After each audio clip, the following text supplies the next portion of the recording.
Céline Pellemont, chef d'orchestre et flûtiste et professeur de flûte dans la région des Trois Frontières, entre la Suisse, l'Allemagne et la France. J'ai la chance de diriger actuellement 3 orchestres d'amateurs de très bon niveau, la musique Echo de Turkheim et 2 orchestres allemands outre-Rhin, donc la Musikverein Farnau et tout récemment la Stadtmusikwehr.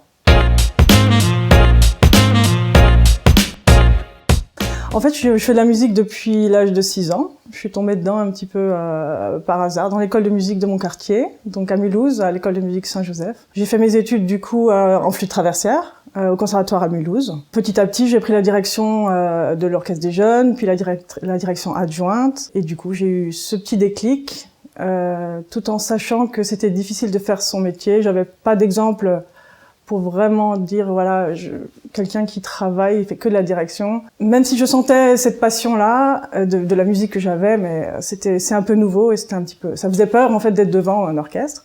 Du coup, j'ai fait en parallèle mes études d'ingénieur. Donc, pendant une dizaine d'années, j'étais vraiment musicienne passionnée, chef d'orchestre. Dans des petits villages, j'ai fait un petit peu la main à développer ma technique et puis à aussi voir cette convivialité et puis rester dans ce milieu amateur et progresser.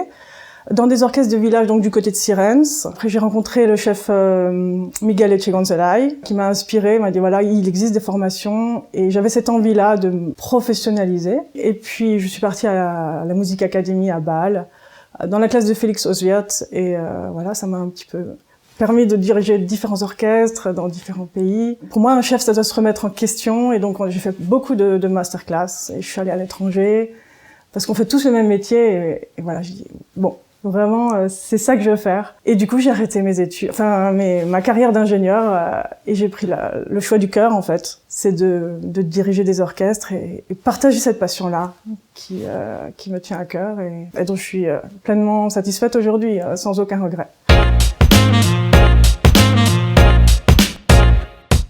Déjà, c'est un homme ou une femme qui est un leader, en fait, qu'il a dû avoir du leadership, mais naturel et pas autoritaire. Donc c'est une collaboration, il faut qu'il s'intègre dans un groupe, mais il faut qu'il sache fédérer, mais surtout le mot que j'aimerais employer ici, l'inspiration. On doit inspirer nos musiciens, nos troupes, on fait partie d'une grande équipe, et chaque répétition, pas seulement le concert final, mais on doit inspirer chaque musicien à prendre des idées, échanger émotionnellement, sans trop parler. Voilà, c'est notre vocabulaire, il est plutôt gestuel, très non-verbal, donc ça monte un peu le niveau de communication. Donc pour moi, c'est très important d'inspirer musicalement et d'aller dans un même projet, dans le même sens, embarquer tout le monde et pour vivre des beaux moments en fait et oublier le quotidien. Et ça, c'est un peu notre rôle en tant qu'artiste, et la culture nous aide beaucoup.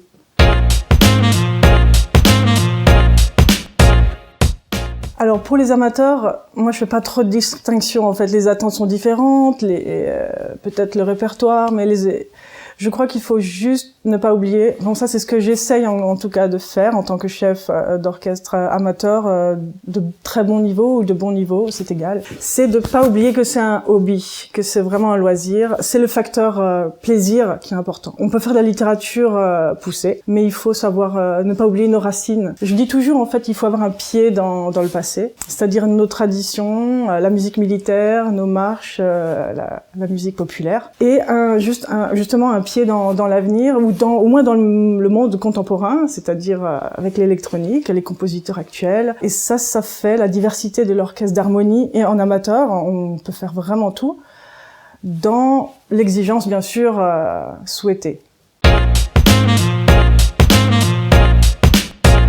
J'ai cofondé une association de femmes chefs d'orchestre d'harmonie, qui au niveau européen, avec une collègue italienne, Maestro Bona. Donc j'ai vraiment à cœur de donner une visibilité à des jeunes filles ou des femmes qui souhaiteraient faire ce métier. Et comme moi, j'ai pas eu d'exemple, donc j'aimerais juste partager ça. C'est juste un réseau pour pouvoir un petit peu promouvoir ça. Donc ça c'est aussi quelque chose qui me tient à cœur. Donc on prévoit de faire des concours au niveau européen à Rome pour en 2023, une masterclass plus un concours de femmes chefs d'orchestre d'harmonie ou de bandas, ils appellent ça.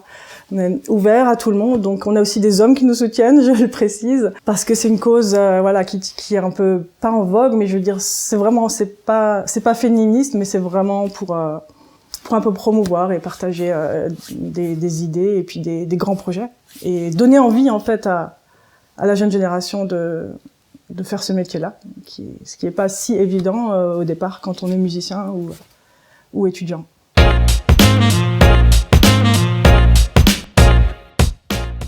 Donc oui, je dirige d'autres orchestres.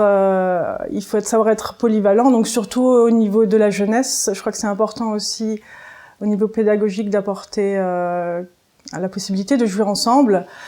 Et la première possibilité qui s'offre à la France, qui a cette chance-là d'avoir cette association nationale de l'orchestre à l'école, j'ai eu la chance de créer donc au sein de la commune de Ézingues 2 orchestres à l'école, en partenariat donc avec la mairie et une nouvelle école de musique aussi qu'on a créée, et donner cette chance aux élèves en fait de tout milieu d'avoir un instrument à la maison de manière gratuite et de jouer ensemble et d'avoir des professeurs qualifiés.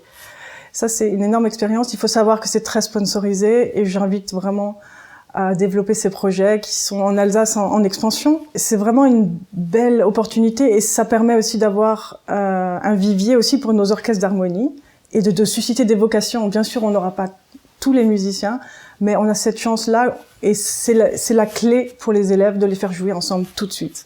C'est un travail très difficile d'avoir 40 élèves, j'en avais 40 au début, avec des instruments, donc ils maîtrisent pas les A jusqu'à Z, c'est-à-dire les bases. Mais à ce qu'on arrive au bout de 1, 2, voire 3 ans, c'est aujourd'hui un peu ce qui se passe, et qu'il y a quelques-uns qui restent, qui vont à l'orchestre d'harmonie ou qui vont dans les ensembles des jeunes et qui savent jouer. Et il y a aussi un résultat au niveau de la scolarité, enfin, on parle avec les enseignants.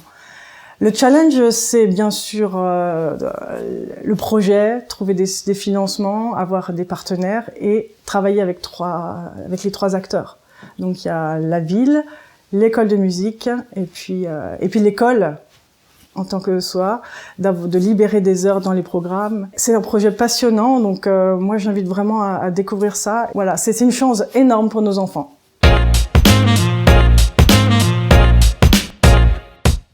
Je passerai par l'Angleterre avec Gustav Holst, les suites classiques, mais qui restent des bijoux qu'il faut faire.